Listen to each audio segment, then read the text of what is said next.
Oh shit. Oh.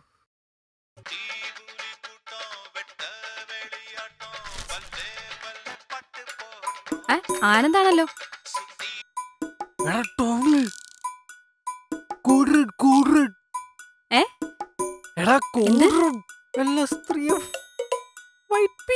നീ എന്തൊക്കെയാടാ പറയുന്നേ? നിനക്ക് എന്ത് പറ്റി? നീ എവിടെയാ? ടോണിക്ക് ഫോൺ കൊടുക്കടി. ഫോണി അല്ല ടോണി എന്താ ഫോൺ. അത് നീ അങ്ങടുത്ത് സംസാരിച്ചാ പോരെ, വെറുതെ എന്നെ വിളിക്കണോ? ഗേളാണോ? അല്ല ആനന്ദാ. ആനന്ദാണെങ്കിൽ നീ സംസാരിച്ചാ പോരെ, വെറുതെ എന്റെ ഫ്ലോയും കളഞ്ഞു. അവനെന്തോ കോഡ്രൻ എന്നോ LSSSP എന്നോ എന്തൊക്കെയാ പറയുന്നത്, എനിക്ക് മനസ്സിലാവുന്നില്ല. ആനന്ദേ പറയടാ. എടാ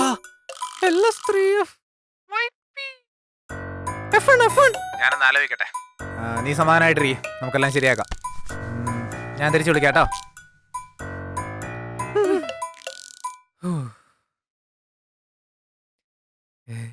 എന്താടാ, എന്താ പ്രശ്നം? ആനന്ദിന് എന്താ പറ്റി? ഒന്നുമില്ല. എന്താടാ കാര്യം പറ. അവൻ എന്താ പറ്റിയത്? എന്താ ആനന്ദിന് എന്താ പറ്റിയേ? ഒന്നുമില്ലാന്ന് പറഞ്ഞില്ലേ, നിങ്ങൾ അറിയേണ്ട കാര്യമല്ല. എന്താ പ്രശ്നം പറയടാ. അവന് വല്ല ആക്സിഡന്റോ വല്ലതോ? അവനൊരു ബിൽഡിങ്ങിന്റെ 3rd ഫ്ലോറിൽ ലിഫ്റ്റ് സ്റ്റക്കായി കുടുങ്ങി കിടക്കുക, അത്രേ ഉള്ളൂ. ഓ, എന്നിട്ട് അവൻ പറഞ്ഞോന്ന് എനിക്ക് മനസ്സിലായില്ലല്ലോ. അവരെന്താ നിന്നെ വിളിച്ച? നീ ആരെ, ലിഫ്റ്റ് ഓപ്പറേറ്ററോ? അതല്ല, അവന്റെ കൂടെ ലിഫ്റ്റിൽ ഒരു വെളുത്ത സുന്ദരി പെണ്ണുകൂടിയുണ്ട്. അതിനെ വളയ്ക്കാൻ ഹെൽപ്പ് ചോദിക്കാൻ വേണ്ടിയിട്ടാ അവൻ വിളിച്ചത്. അവൻ പറയുന്നതൊന്നും ആ പെൺകൊച്ചിന് മനസ്സിലാകരുതല്ലോ, അതുകൊണ്ടാ അവൻ ഇങ്ങനെ. അല്ല, അവൻ പറഞ്ഞ എങ്ങനെ നിനക്ക് ഇത്രയും പെട്ടെന്ന് മനസ്സിലായത്? അത് ഇത്തരം സിറ്റുവേഷൻ യൂസ് ചെയ്യാനായിട്ട് ഞങ്ങളൊരു കോഡ് ഭാഷ ഡെവലപ്പ് ചെയ്തിട്ടുണ്ട്. മാത്രമല്ല, ആ ബിൽഡിംഗില് ലിഫ്റ്റ് കംപ്ലൈന്റ് ആണെന്നും അവിടെ ഒരു മോഡൽ വർക്ക് ചെയ്യുന്നുണ്ടെന്ന് പറഞ്ഞിട്ട് ഞാൻ തന്നെ അവനെ രാവിലെ അങ്ങോട്ട് പറഞ്ഞിട്ടു. എന്റെ അനുഗ്രഹം വാങ്ങിയിട്ടാ അവൻ രാവിലെ പോയത്. ഹോ, ഇങ്ങനൊരു ജന്മം. നീ ആ ചെക്കനെയും കൂടി തല്ലു കൊളിച്ചടങ്ങും അല്ലേ? എന്തായാലും നിങ്ങളുടെ പുതിയ പ്ലാൻ കൊള്ളാം. എന്ത് പ്ലാൻ? അല്ല, പെണ്ണുങ്ങളെ വളയ്ക്കാൻ വേണ്ടി പുതിയ പ്ലാനുകളൊക്കെ ഇറക്കിക്കൊണ്ടുവരികയല്ലേ, കൊള്ളാന്ന് പറയായിരുന്നു. ഇതൊക്കെ എന്ത്? ഇനി എന്തെല്ലാം നിങ്ങൾ കാണാനും കേൾക്കാനും കിടക്കുന്നു എന്റെ സാറാമേ. ഹോ, നാശം. ഇവർക്കിതൊന്ന് ശരിയാക്കിയാൽ എന്താ? ദിവസം 1/2 മണിക്കൂറാ ഇതിനകത്ത് പോകുന്നേ. ഏത് നേരത്താണോ ദൈവമേ എനിക്ക് ഈ ബിൽഡിങ്ങിൽ തന്നെ ജോലി കിട്ടിയത്? സ്റ്റെയർ കേസ് ഉണ്ടായിട്ട് ഞാൻ ഈ ലിഫ്റ്റിൽ തന്നെ കയറി വന്നല്ലോ. എന്റെ ദൈവമേ, ഞാൻ എന്തൊരു മണ്ടിയാ. അത് ശരിയാ.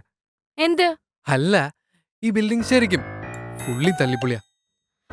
ഉവ്വ, ഇനിയിപ്പോ എന്താ ചെയ്യാ? ഹലോ, എന്റെ പേര് ആനന്ദ്. അതിന് ഞാനൊന്നും ചോദിച്ചില്ലല്ലോ. അല്ല, ഇനി എന്ത് ചെയ്യുന്നു ചിന്തിക്കാൻ നമ്മൾ പരിചയപ്പെടണ്ടേ? ശ്രേയയുടെ പേരെന്താ? എന്റെ പേരെങ്ങനെ അറിയാം? അല്ല, കുട്ടിയുടെ മുഖം കണ്ടാല് മനസ്സിലാവും പേര് ശ്രേയ. അത് അതാ. ഓവ്, ആ ലിഫ്റ്റ് ഓപ്പറേറ്ററിന്റെ നമ്പർ ഞാൻ എടുക്കാൻ മറന്നുപോയി. നിങ്ങളുടെ കയ്യിലുണ്ടോ നമ്പർ? ഹലോ, ശ്രേയ ഫിലിം ഫീൽഡിൽ വരാൻ ആഗ്രഹിക്കുന്ന ഒരാളല്ലേ? എനിക്ക് നായകനായിട്ട് അവസരം കിട്ടിയ ശ്രേയ നായികയാകാം. ആ, എന്ത് പറ്റി? അല്ല, നിന്റെ പേരെന്താണെന്ന് ചോദിക്കുമ്പോ അപ്പൻ പട്ടാളത്തിനാണെന്നാണോ മറുപടി പറയുന്നത്? അല്ല, ശ്രേയ തമാശക്കാരിയായിരുന്നല്ലേ? ഇന്നത്തെ ദിവസം മൊത്തം ഇതിനകത്ത് തന്നെ ഇരിക്കാനാണോ പ്ലാൻ? അതെ. അല്ല, ഞാനൊരു ലിഫ്റ്റ് ഓപ്പറേറ്ററെ വിളിച്ചിരുന്നു. കുറച്ച് കഴിഞ്ഞ് തിരിച്ചു വിളിക്കാന്നാ പറഞ്ഞ. ഒന്ന് പെട്ടെന്ന് തിരിച്ചു വിളിക്കണ ടോണി, ഇനിയും വൈകാതെ കൈ വിട്ടുപോവും. Lift operator.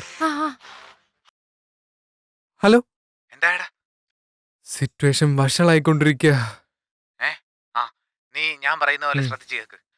ആദ്യം നീ പോയി ആ ലിഫ്റ്റിന്റെ സ്വിച്ച് കുറെ പ്രാവശ്യം അമർത്തിയിട്ട് അവളെ ഡോർ തുറക്കാൻ ഹെൽപ്പ് ചെയ്യുന്ന പോലെ അഭിനയിക്ക്. ഓക്കെ. പിന്നെ സ്വിച്ച് ശരിക്കും അമർത്തണ്ട, ഞെക്കുന്ന പോലെ അഭിനയിച്ചാ മതി. കുറെ പ്രാവശ്യം അമർത്തിയാ ചിലപ്പോ ഡോർ തുറന്നു വരും. നീ Okay. അവളോട് മോഡലിങ്ങിനെ പറ്റിയും അവൾ അഭിനയിച്ച പരസ്യത്തെ പറ്റിയും ഫ്ലാറ്ററിങ് വിടാത്ത ഒരു പെണ്ണുമില്ല. Okay, best of luck. Okay. എന്തായി വല്ലതും നടക്കോ? എന്ത് വില കൊടുത്തു? എത്രയും പെട്ടെന്ന് ലിഫ്റ്റ് തുറക്കാൻ ഓപ്പറേറ്റർ പറഞ്ഞു. ആ ആ, ഞാൻ ശരിയാക്കി തരാം. എന്ത് സംഭവിക്കോ എന്തോ. തുറക്കല്ലേ.